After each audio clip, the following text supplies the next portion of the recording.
So I am really curious about how something like this could happen.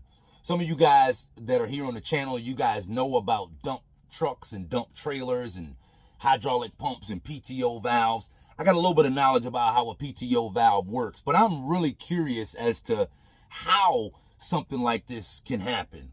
So like according to the reports, the police reports and the stuff that's been put out, a driver was going down Interstate 64 westbound about a mile after the 64 westbound scales, the Bottoms Bridge area, for those of you that know the area, right before the 295 interchange. And the driver's dump trailer was fully extended, was all the way up, and it crashed into the sign, the road sign. And again, I'm really curious as to how something like this can happen. Now, I've been talking to a few trucker friends of mine, and I'm hearing a couple of different opinions as to how this happens and whether the guy should have been charged with reckless driving, because he was charged with reckless driving. I got one friend that is like, this isn't reckless driving. This is maybe operating machinery improperly, but it's not reckless driving. I personally can see how this driver, based on this situation, would be charged with reckless driving. I mean, if you're driving down the road and you don't notice that your dump trailer, your dump truck, your dump is all the way up in the air, then that means that you're not checking your mirrors. And when you're driving a truck down the road, you should be checking your mirrors regularly, every 5, 7, 10, 15, 20 seconds. So if you're driving down the road and you don't notice that your dump trailer is up, then it's an indication that you're not paying attention. So I'm also hearing that the way a PTO valve works, like it draws power from the engine, from the motor. So like if your dump trailer is going up, I'm hearing that will draw power from the motor. It'll draw down the motor. So not only should you, from my understanding, not only should you be able to see that your dump bed is going up or all the way up, but you should also feel it when you're driving the truck. Again, in my opinion, unless you're not paying attention, maybe you're on the phone, maybe your wife is digging in your ass, chewing in your ass. Maybe your boss is digging in your ass. Maybe you're riding down the road shooting a freaking YouTube video like a lot of you guys do. So like you got to pay attention when you're going down the road. You definitely need to have your mind on what you're doing. And in my opinion, this driver clearly did not have his mind on what he's doing. So from my understanding of how a PTO valve works, and I may be wrong, you guys that know better, feel free to correct me down in the comments and educate us down in the comments. From my understanding, the PTO, the way it works, there's like a gearbox that'll be probably in the floor that you gotta engage or disengage. And then there's a switch that you're gonna flip to raise the bed up or down.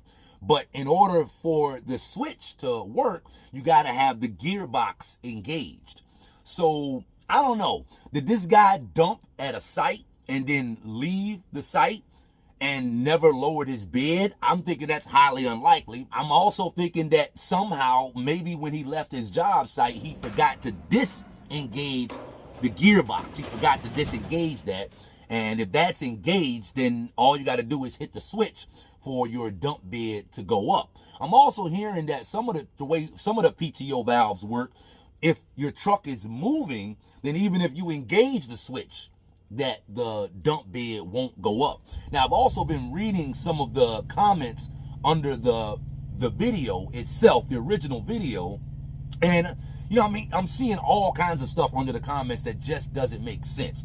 I'm hearing people saying that if a hydraulic pump, if that PTO valve, that whole system isn't properly maintained, if it's not oiled up or whatever is supposed to be done to it, if it's not properly serviced, then it can engage on its own, meaning the dump bed can go up on its own.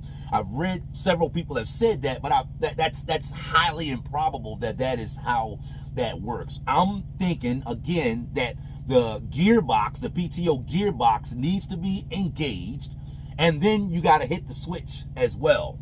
Now, again, I was thinking that maybe this guy just blew by the scales. I mean, there's no way that you're going to go through the scales with your dump bed up. Like that's just not going to happen. But again, according to police reports, this guy went through the scale.